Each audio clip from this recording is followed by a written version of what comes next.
All right. Hello, everyone. Welcome to, I guess, the first track session for Teams First today in the collaboration and productivity track. My name is Paul Woods. First of all, thank you for everyone who's showing up for the session, no matter what time it is during the day. Thank you for taking the time out of your day to come along and listen to me rabbit on for about 30 minutes about something that I'm really passionate about, and that is how to design the perfect team in Microsoft Teams. It's great to see a few people that names are familiar on the call, and for those that I've never met before, thank you so much for making the time to join me today. I guess the whole purpose of this session at the moment is trying to answer that question that almost all of us have been getting since Teams started to roll out in our organizations. And that is those questions, and you know what I'm going to say, it's when should I create a team? How many teams should I create? What is the right number of teams that I should be a member of? How many channels is too many channels, or how many channels is not enough channels? And how do we ultimately use these spaces that we're creating to get some kind of business outcome at the end of the day? So we're going to talk about a framework today to help answer that question, basically a common language that you could use across your IT teams, but also with the people in your organization to help you navigate some of those conversations that you're likely having already or likely going to have in the future as more people start using Teams, especially over the last little while. And they're actually going beyond just the basics of how do I use the technology and more into how do we get the most out of this technology? How do we actually help this improve the way that we do our business processes, our work practices, and the like? What we'll talk about today, we applied this in a multitude of different organizations in different industries, and the results that we see are consistent across all those different industries. So it's not technology specific, it's not even industry specific, but what it allows us to do is just have a detailed conversation and hopefully come up with a solution for, whether it's a group of 3 people, a group of 20 people, a group of 1,000 people in your organization, or anything in between, to structure a team to make it work for them, to help them achieve their professional goals, so hit their KPIs, but also achieve their personal goals, like getting their lunch break back or get out of the office on time, which is probably even more relevant today now that a lot of us are working from home and we need to kind of manage some of those boundaries between work and life and things like that. Just a little bit of a heads up for me. So I'm coming to you live from my garage in Brisbane in Australia. It is currently 6:02 in the evening.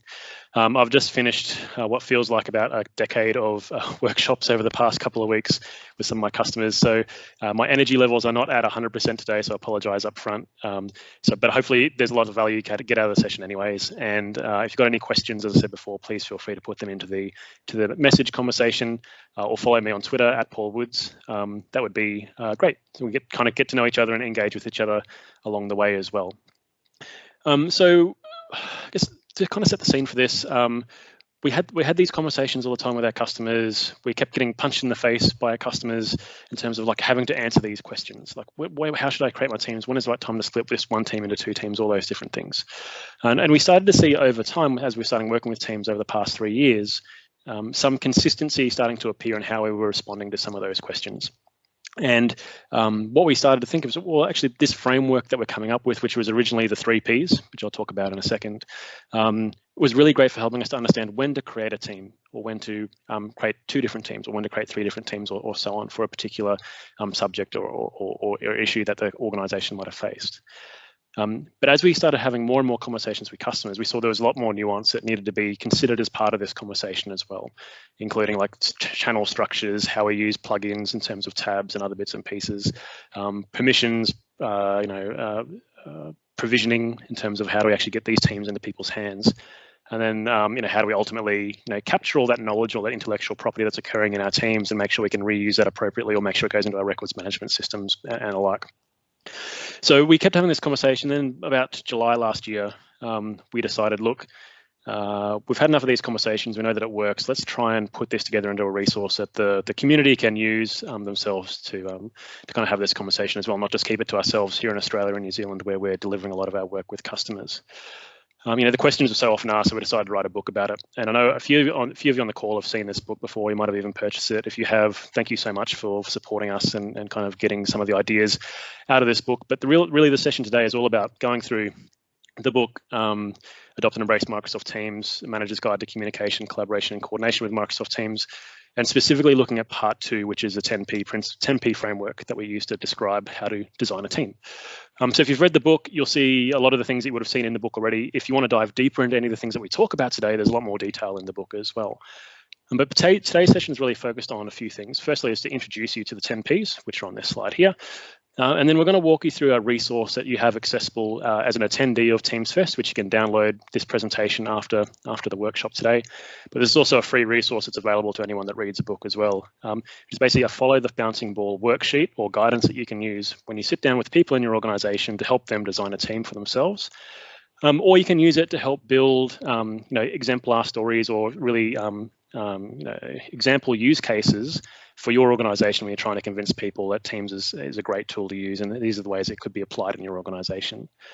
The one thing we know from our adoption and change management work with Microsoft Teams is that if you lead a conversation with this is Teams and this is what Teams can do and Teams is great and Teams, most people completely lose their attention. You don't cut through the noise or everything else that's going on in the organization, and most people get overwhelmed by the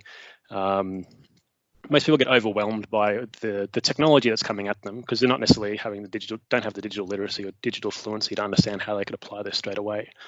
But if you can come to this with stories of how you can solve real business problems or improve work processes using Microsoft Teams and get really great results for people, you're far more likely to get them engaged and wanting to have a conversation about how they could apply this technology down the track. So the 10 Ps helps you do all those kinds of things as well. So what we'll do, we'll quickly walk through the 10 Ps, problem, purpose, people, priorities, principles, plugins, permissions, performance, provisioning, and perishability. Again, we think these are 10 good places, 10 pillars to talk to people about in terms of setting up the right structure for Microsoft Teams. So let's talk through each one of these in a little bit of detail, and then we'll go through the workbook as well. So the first one is problem.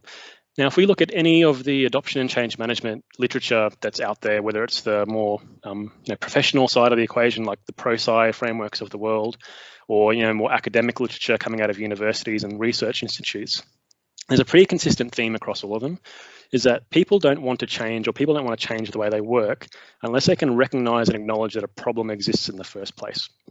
And that's the same for not only your professional life, but also your personal life too. If you want to, you might be walking up a hill or running up a hill and getting puffed really quickly and getting very sweaty really quickly. You can identify that's a problem. You say, look, I'm probably a bit overweight. I should probably make a change in my life, which is stop eating burgers, stop eating fries and chips and things like that, and live a healthier life. But that change in our personal life is grounded in a problem that we recognized. And the same thing comes when it comes to changing work practices or the way that we want to work as a team with any technology, but primarily Microsoft Teams as well. We need to make sure we ground everything in something that's a problem that people recognize, that's legitimate and rational, and ultimately something that people can see, hey, I understand that problem, I understand the impact of that problem, and because of that, I'm willing to listen to this more, I'm willing to listen to this change and work much more. What we generally recommend with teams when you're trying to design teams for people is don't try and replicate the organizational chart, or don't try and replicate your distribution groups, because there's no acknowledgement of the problem when you do that. If we just take our marketing team email address and switch that across into Teams, it's just taking all the problems that used to exist in the way that we used to communicate and work together and pushing it into Teams. And we miss out on the opportunity to improve the way that we actually want to work together using this great technology. So grounding it in a problem is the first step. And again, technology agnostic, we just need to make sure we understand what that particular problem is. The next one along is purpose. So once we understand what the problem is, what is the purpose of this group of people coming together to actually work on this particular thing or solve this particular problem or whatever that is? And we see there's a really clear link between the purpose of the group and the name that you give the group. So we think about how do we think about naming conventions, or how do we name our teams within Microsoft Teams? We're really strong advocates for purpose-based naming or purpose-based influence in terms of the naming.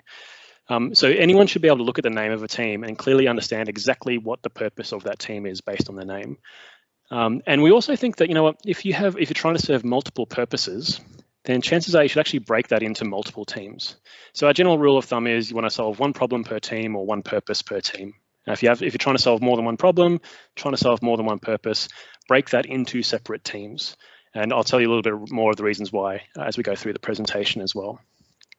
So being clear about purpose, again, we've got 50 characters in terms of a name for our team. So we want to make sure that purpose can be articulated for most of us on the call who are coming from a Latin-based background in terms of language.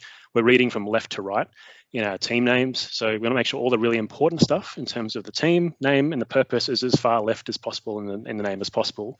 So don't preload it with prefixes of like AUS for Australia -QLD for Queensland YM - office location - team name. because you just wasted 9 or 10 characters of really valuable real estate that when someone opens up the team on their mobile phone or in the browser or on their desktop, the purpose isn't clear straight away because we've put some kind of metadata around that particular name. Keep them for suffixes at the end of the team name if you have to. The next one down is people. I think in terms of something to consider before we start establishing the teams is who are the people that we need to have involved in this particular collaboration space that we're creating at the moment. Now, there's probably there's 2 really good reasons why we need to consider this first. So the first one is comes down to information security or document management, basically. So how do we make sure that people have access to the right information and the right conversations that they should be having access to?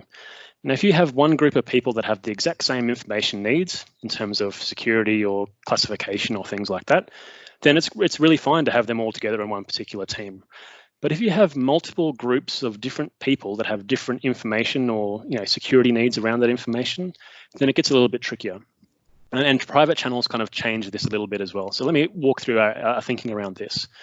So when it comes to people, if you have, say, a group of 15 people and they all have the same information need, perfect, they can all be in the same team. That works perfectly.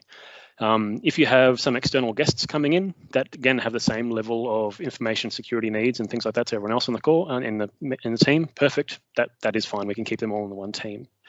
But say we have 15 people in a team and 3 of those people have a different information need. So they might have a bit more confidential information or some financial information that's associated with that. Now, up until recently, we would have said break that into 2 teams because that's clearly 2 information needs that are served there from a compliance and retention and archiving point of view and all these different really important security reasons. It's better to have those 2 as separate conversations. With the advent of private channels, though, if we've got one of those subgroups, like the team leaders, that's actually a really good use case for a private channel in that one team. So we can still have it all together in one team. But when we have multiple subgroups of people in that group, so say we have the group of 15, we have 3 team leaders, we have 2 other executives who have a different information need, and we have some external parties which have a different information need again, it starts to get really complex and it muddies the waters in terms of who has access to what. So what we recommend in that case there is if you have more than one subgroup, so more than just that team leader group in that example I had there before, you should be breaking that up into separate teams just so people can keep that mental model in their mind of exactly who has access to what. I don't know if you've tried to manage a team where you've got multiple private channels with different memberships in it. Trying to keep track of who has access to what and which channels becomes a nightmare. And if that's for people that are confident with teams, when it comes to people that aren't as confident with teams, it's a lot more complicated for them as well. So with people, trying to keep, if we're keeping like one team per problem, one team per purpose, and one team for each group of people that need access to that particular information, then we're in a good position to start the conversation from there.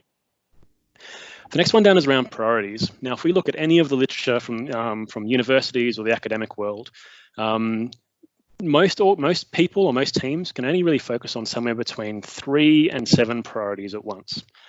And we see there's a really clear linkage between how many priorities a team can work on in the real world and the number of channels that you have in a team as well. So even though you can create 200-ish channels in a team, that's not necessarily the best approach to take if you're trying to focus people's attention on priorities as a group, whether it's priorities around a business process, priorities of the group of people, priorities of the project, whatever that is.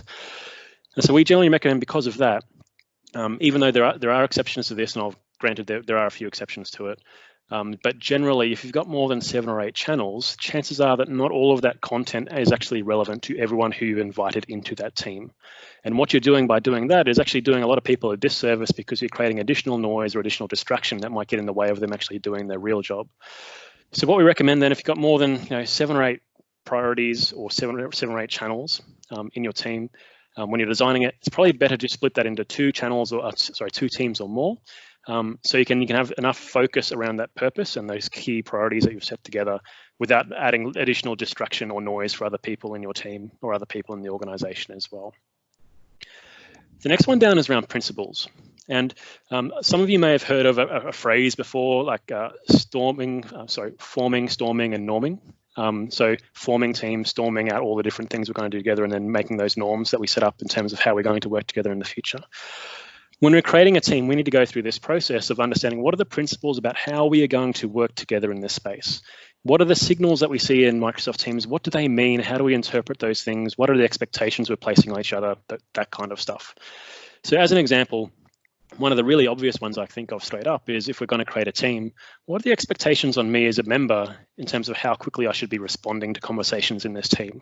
Is the expectation that if someone types a message in here, they'll get a response within 15 minutes? Or is it the expectation that we'll get a response within 1 day or 1 week, depending on the cadence of the activity that goes on in that team? Another one I like to talk about is the like reaction, the thumbs up reaction. Does that mean that I've read the message? Does that mean I acknowledge the message? Or does that mean I approve the message? Again, the exact same signal in Microsoft Teams, but completely different meaning depending on how people interpret what those things are. So as a group coming together into the team for the first time, you need to agree what these principles are. And there's a few other things there, like when are we going to use the importance notification or not? If we're doing a meeting, are we turning our camera on or leaving it off? How often are we meeting? Are we trying to reduce the number of meetings and focusing more on text-based communication? All those kind of things that you can figure out as a group and trying to establish your own norms of how you want to work together. One of the key ones here that is probably my biggest bugbear or biggest frustration with Microsoft Teams, particularly in organizations where people are just starting out with Microsoft Teams, is how are we going to use @mentions in the team? Are we going to use an @mention every time we want to get someone's attention just to say I've posted a message? Or are we going to save the value of the mention and the notification to when we really need it to work? Because I'd much rather people focus, get my attention when they want me to do some kind of time-bound action or activity based off that message, not just because they've posted a message and they want me to see it. So being really clear about when we're going to use the @mentions and what they mean, I think that's valuable as well. And that one in particular has a big impact because if people are just mentioning people left, right, and center because they're replying to messages or just trying, hey, here's a response to something you said the other day or whatever, I'll open up Teams in the morning and I'll have 67 notifications in the top left-hand corner on the activity feed. Or if we're saying, look, let's just save those notifications and the mentions for when I really need you to do something.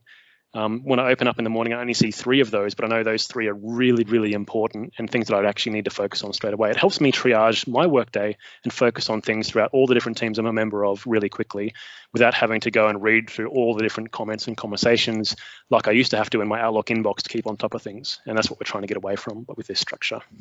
The next one down is plugins. So, for most people in most organizations, most workforces, plugins really just means tabs, if you think about it that way.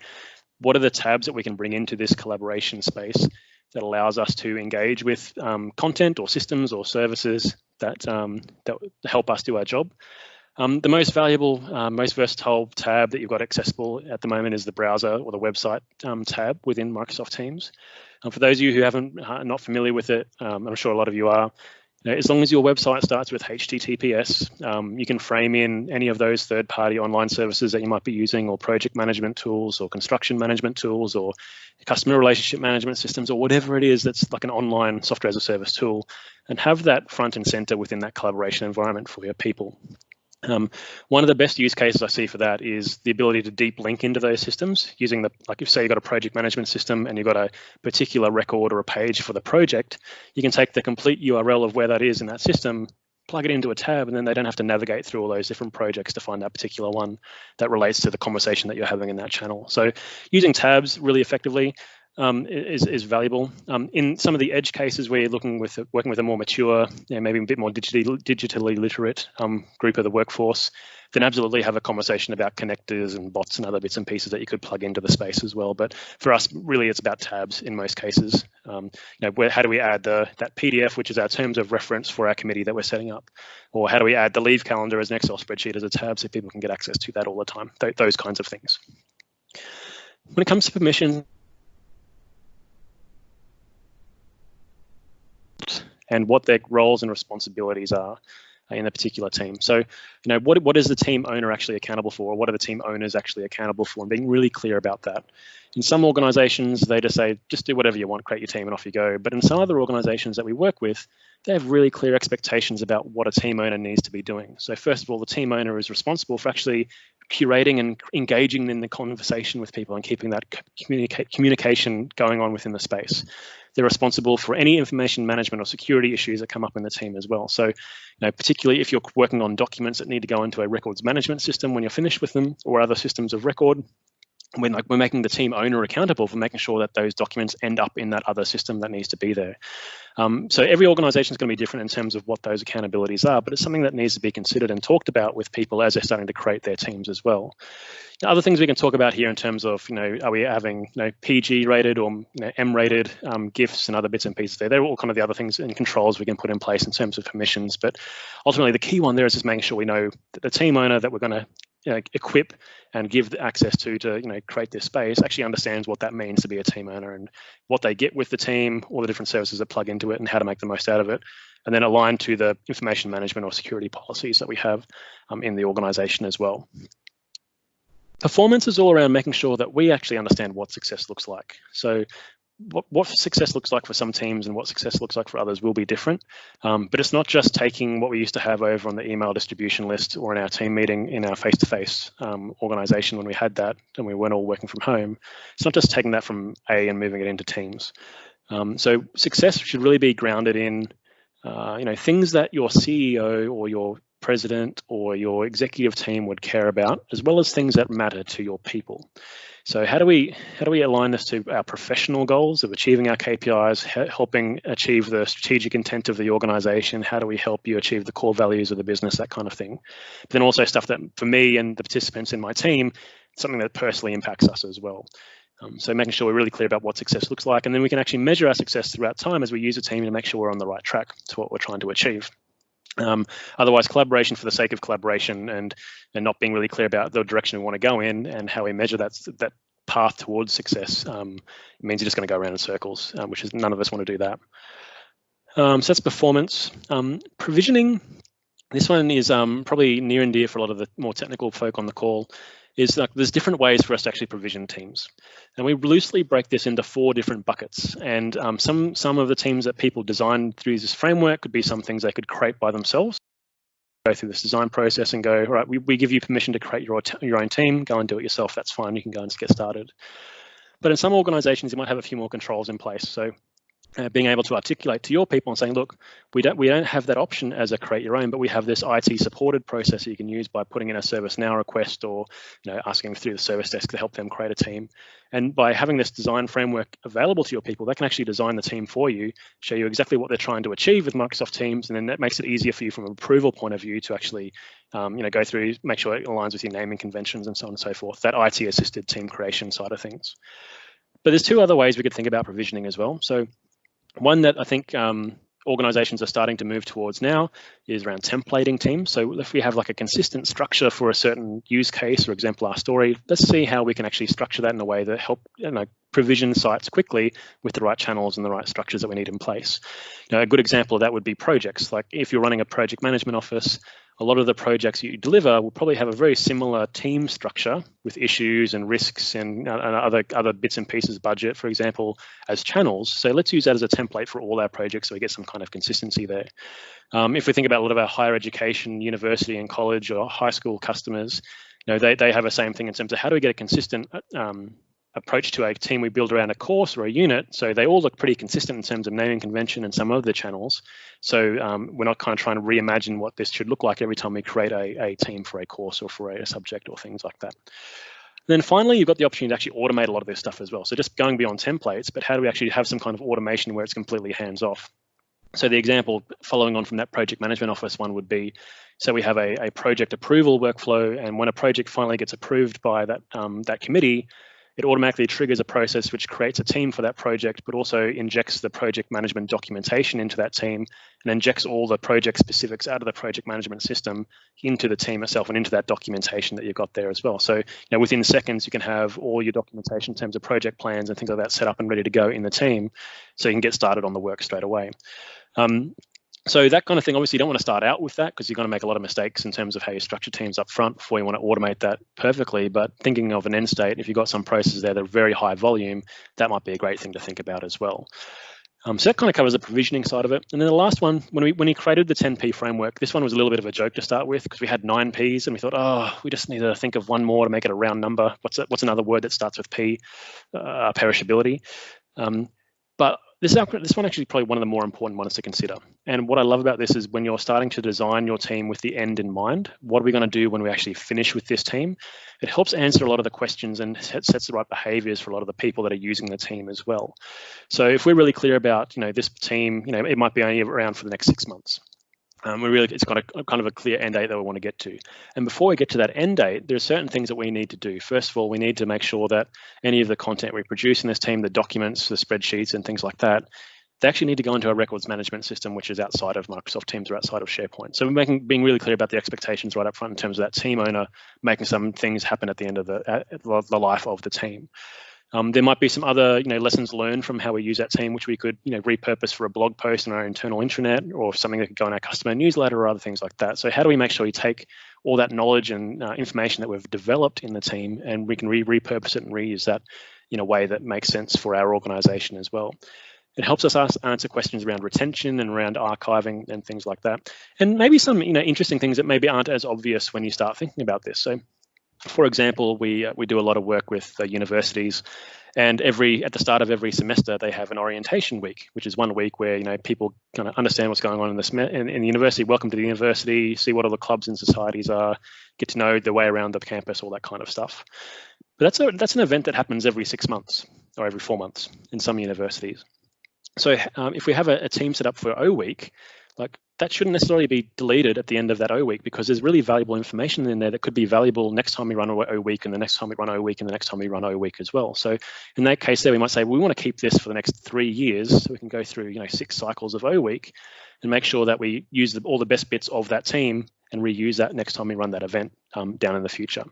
So thinking about that up front just means we can set the right expectations with IT, but also with our people in terms of what things we want them to do, when things can be archived, when things can be deleted, all that kind of stuff. So they're the 10 Ps on the slides, which are again available to you and available within the resources of the book as well. We have this next little slide here, which kind of gives you a little bit of a one sentence description of what all those different things are. But what I wanted to show you today, just to wrap up the presentation, is to walk you through just this nice follow the bouncing ball worksheet that we've created to help you navigate this conversation with your workforce. So when you want to think about structuring your team, let's start with step 1. What is the business problem or opportunity that you're focused on? Get them to fill in the box and try and articulate what that business problem or that opportunity is. We want to have a little bit of a checkbox here and say, look, is that problem one that's both logical and rational and one that everyone would actually understand, because that will help us get buy-in. If it's yes, move on to step 2. If it's no, we really need to start refining this problem to make it something that people would believe in. And then the tip here, try and solve only one problem at a time per team. So if you've got multiple problems here, that's great. That just means you might have to start with multiple teams in terms of the perfect structure, in terms of how you want to bring things together. What is the purpose of this group? Being really clear about what we're trying to achieve as a team in terms of why are we here? And then if we can summarize the purpose in as few characters as possible, obviously less than 50, that will be our team name, which we can put into this box here. And the real test for this is, can we clearly distinguish the purpose of the team based on the name itself? So not just marketing team, because it's a pretty generic name, or not just HR team, but how do we just get that extra little bit of richness in the team name to make sure it's really clear what the purpose of that team is? Again, each team should only have a single purpose. Don't try and do multiple things in a single team. Who are the right people to be part of the group? Again, let's try and focus on what are the different information needs. If there's just one group with a single information need, that's perfect. If there's one subgroup, we can get away with that with a private channel. If there's more than 2 subgroups, we should start splitting this into different teams, because that's going to help us in terms of managing information security and data management and document management and alike as we go. In terms of priorities, obviously every team should have be able to list a number of priorities. Something I didn't mention earlier, there's actually research to say the fewer priorities that you have, the higher the revenue of your company at a company-wide level. So if you think about channels and things like that, if you can actually get this smaller, the better focused your team is going to be, and the better outcomes you're probably going to get if we look at the literature. So if you have more than 7 priorities for that group, it's probably worth splitting them into 2 teams and then focusing the priorities across some different teams with different group memberships, just to make sure that people are focused on the right stuff. For those of you that aren't familiar with the channels and the alphanumeric order, obviously you can put a 1, 2, 3 in front of your channel names to get some kind of journey map to that. So maybe it's a student journey through a university, or how a process operates in your business, or different topics we're going to focus on in this particular order. So you can do 1, 2, 3. Obviously, we've got the emoji keyboard within Windows 10, so the Windows key and the full stop button. You can add some additional flair to these as well. The one thing we recommend, though, is that the general channel is no real work should occur in the general channel. So use the general channel and save that for important announcements or discussion about how we are going to work together, those principles and things like that. But make sure you've got a channel for all the other things that are going on. And again, if you're having more than 7 or 8 channels, generally you've probably got too many for that particular group membership that you have there. It makes sense to kind of go through this process again and split it out into 2 different teams or more. When it comes to forming a team, again, the principles we want to agree to. So here's all the things I kind of mentioned before. So what are the expectations we're placing each other on responsiveness? What are we going to use a general channel for? What does an app mention mean? And what are the expectations around that? When are we going to turn our video on? Where do files need to live? Do files actually live in Teams, or do they need to live on another SharePoint directory outside of Teams, or do they need to be on a file share still? When are we going to do meetings? Are we going to have lots of meetings or fewer meetings? All those kinds of discussions in terms of forming those particular principles that we want to do together. We want to make sure at this stage that everyone's configuring their notifications and quiet hours on their phones to meet their individual needs. So not just saying, here's what it is and off you go, but have that individual conversation with people. And then what you want to do is actually document a lot of this stuff. So if new people join the team, they can get access to it. So you could do this using the wiki tab in the general channel, or if you're not a fan of the wiki tab, you could create a Word document or a PDF and have that as a tab in that general channel as well that documents all these principles for the team. Plugins, so let's just map what tabs we're going to add to which channels, which is pretty straightforward. I think in most cases, for most workforces, the website tab will cover 80 to 90% of those use cases, but there's always going to be other things for like tools they use like Asana or Trello or other tools that they might be using outside of the Microsoft ecosystem that makes sense here. Permissions, being really clear about what the team owner is accountable for, writing that in the box. It's almost like pseudo making a contract for the team owner, so they're actually really clear about what they need to do and really clear about their obligations as a team owner. Again, that's down to individual organizations, how they think about that. And then what controls will we apply to the team in terms of what can members do, what can guests do, all those kinds of things. Should a member be able to create a channel or just the owner, that kind of stuff. One important one here is, does the team owner actually understand how Teams is governed by your IT team and some of the processes and policies around that? So if you don't have a way to articulate that to your team owners now, think about how you could do that in a nice, simple, repeatable way as well. Ultimately, the team owner should be accountable for the performance goals of the team. It's kind of the approach that we take, which is a nice segue into performance. So how will we monitor that performance? What does success look like? And trying to do this on both professional goals, so KPIs and key strategic intent of the organization, but also personal goals as well for people that are participating in the group. How we would provision is pretty straightforward. Again, in most cases at the moment, it'll either be do-it-yourself or IT-assisted in most organizations. But just remember, again, if you're having a conversation with someone and there's an opportunity to either template it or have it triggered automatically, there's other opportunities there to make this a much more streamlined process as well. If you're going to go down the templating and automation path, obviously try it as a do-it-yourself or IT-assisted first until you iron out all the kinks out of the process or out of the design to make sure that you aren't wasting time automating stuff that isn't going to work in the first place. And then finally, perishability. What's going to happen at the end? How do we capture that intellectual property, share the lessons learned? Let's write that down to be really clear about what we're going to do. What retention or archiving might we need to consider in terms of additional policy or process we might have to wrap around this team. And again, working with IT, we can do that. And then, based on all the IP retention archiving needs of this team, have we gone back and reviewed all of our design decisions we made along the way through the other 9 steps just to make sure they meet those requirements as well? And if we've got to that point, I think we're fairly confident we've got a team design that in, I'd say, 90 to 95% of the cases will be a pretty good design that'll help you effectively have people working together to achieve a particular outcome or a particular goal. You'll be able to meet the security requirements of your organization, make sure you're not opening yourself up to additional risk. You'll be able to reduce the noise of a lot of people in the workforce because they can be selective in terms of which groups teams they're a member of. They can hide teams, they can reorder teams to get things out of their focus if they just want to focus on one thing at a time. So it allows people to triage their work and focus their energy better throughout the day. And ultimately, hopefully this process gives you a common language that you can use between IT, between the business, and between any stakeholders in your organization that you need to work with to understand the key principles and things that we need to consider to have a really strong and effective team within Microsoft Teams. So again, that workbook's available. The downloadable slides after this. If you go to teamsbook.info/resources, you can download a version of it there as well. Otherwise, it's accessible and it's free, and it's all licensed under Creative Commons. So if you want to use this workbook within your organization, you're more than welcome to use this workbook to help streamline those processes as well. If you want to dive deeper into it, again, I've mentioned the book a couple of times. You can get it on Amazon and Barnes & Noble and Book Depository and all retail bookstores and things like that. We did record an audio book a couple of weeks ago, and it should be out on Audible sometime in the next 72 hours, hopefully. So it's almost out on Audible. So if you're an audiobook fan, you can listen to me for 5 hours, which I couldn't think of anything better to do when you're stuck at home in quarantine. But maybe do it in small chunks, because I know my voice is a little bit boring over time.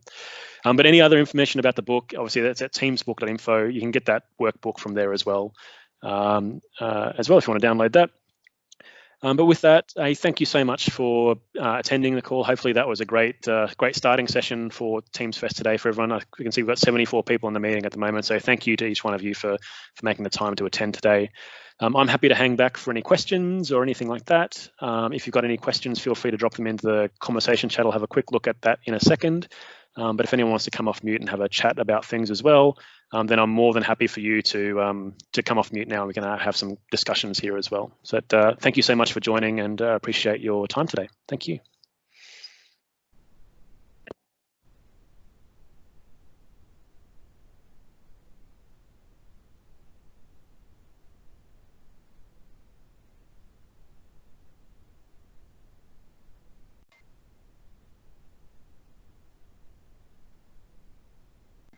That was great. Graham Shealy here. Just a quick question, if I may.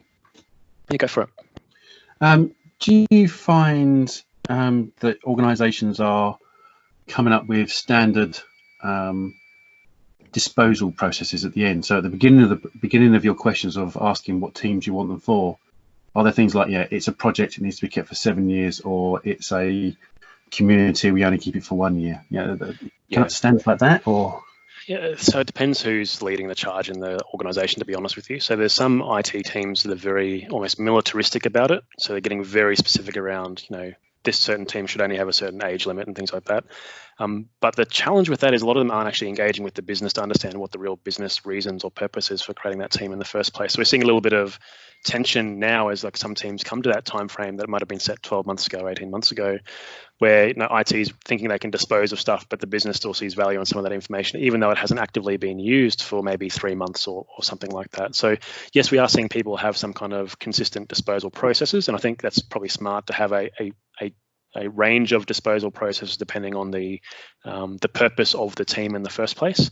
But you've got to balance that with just because it's met a certain disposal time frame, the business still ultimately should be the decision maker in terms of whether or not that's valuable information or information that should be retained, or that team should still be active long term. So just trying to strike that balance. Again, some organizations are just going through, they'll post a message into the team and then 2 weeks later it'll just disappear. And if someone's missed that, then we've lost a whole heap of knowledge that could have potentially walked out of the door. So we're seeing that. The places where we see it the most are probably the places that you'd least expect it, to be honest. So in some of our healthcare customers and education customers are actually not that worried about disposal, but it's in the places where you probably don't think there's as many compliance reasons to do it that a lot of people actually focus on the disposal thing. It seems a little bit out of whack, but that maybe is our experience here in Australia, maybe different around the world. A good one, actually a really good example of this discussion. So a university that we work with that have about 50% of their students and staff doing online learning using Teams at the moment. And one of the decisions that IT made was completely at odds with one of the decisions the learning designers made in terms of how they wanted to use the spaces. So there's an interesting dynamic that occurred there. So from an IT point of view, they said, great, once the semester's over, we can just, 45 days after that semester, we should just be able to get rid of that team. Whereas if you talk to the academics that are actually teaching the courses, they said, no, that information should be available for the entire student journey, all the time that students enrolled in the university, which could be 7 or 8 years. So again, making sure you've got the right stakeholders involved in those decisions can make a big difference in terms of the success or otherwise with those disposal processes as well. Cool, thank you. No worries.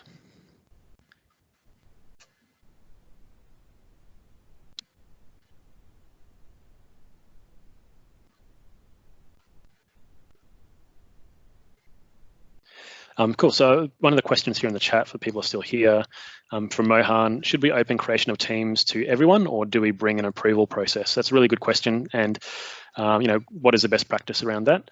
I think we've seen different approaches to this as well. So there's one end of the spectrum which is very laissez-faire and everyone can do whatever they want, and the other end of the spectrum which is completely locked down and you have to, give your firstborn child to someone in IT to actually get a team created, and things in between. I think that depending on the maturity of your workforce in terms of how they understand how teams works and things like that.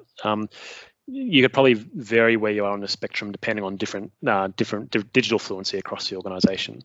And probably the best practice that I've seen, and again, best practice over the last 3 years, so take that with a grain of salt, is the idea of like a Teams driver's license. So by default, group creation is locked down, and so therefore team creation is locked down for everyone in the organization. But to get that unlocked, all you need to do is like a 45-minute e-learning module or have a conversation with IT, like a little training session where they actually explain to you, well, this is what Teams is, these are the capabilities that come with it, this is what you get out of the box if you create a team, and this is what happens if you do things, like if you change things, if you rename things, here's a great way to structure your teams, all that kind of stuff. Here's your responsibilities or accountabilities as a team owner there as well. And then once you've gone through that training, then they go, right, we'll add you to a security group. Now you have permission to create whatever teams that you want. I think that's a really good balance between locking everything down, but also having an opportunity to have a conversation with the workforce and educating them about what they need to consider, and then giving them the ability to do that themselves once they've kind of met a certain standard in terms of your expectations around knowledge and things like that. So that works really well. There's a customer here in Australia that is about 25,000 people, and they've had about 7,000 people go through that education process. They've got 7,000 people that can create teams and the rest can't. So it's a nice balance between the two, I think.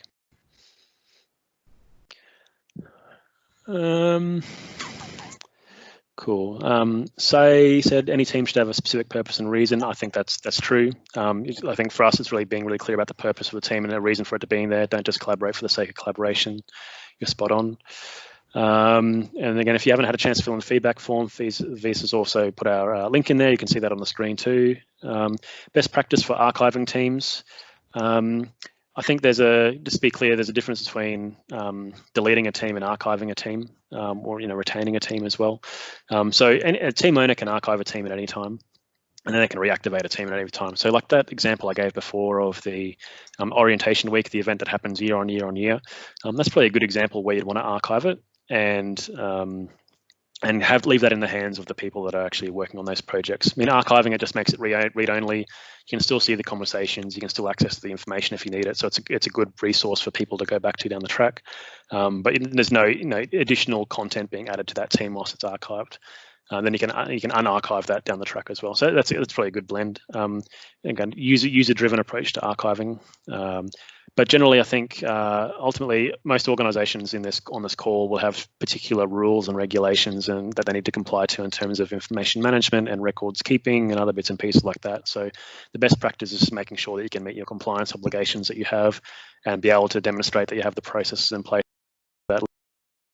If in the world is like Australia, what we know is that if you have similar organisations that actually all fall under the same legislative framework in terms of records management acts and things like that, everyone interprets those a little bit differently for their own organisation. So it's really a conversation that you need to have internally as well, not just take whatever the best practice is in the real world out on the internet or things like that. Get your legal counsel involved or your company secretary or other people that are on the hook if you don't meet those compliance requirements as well.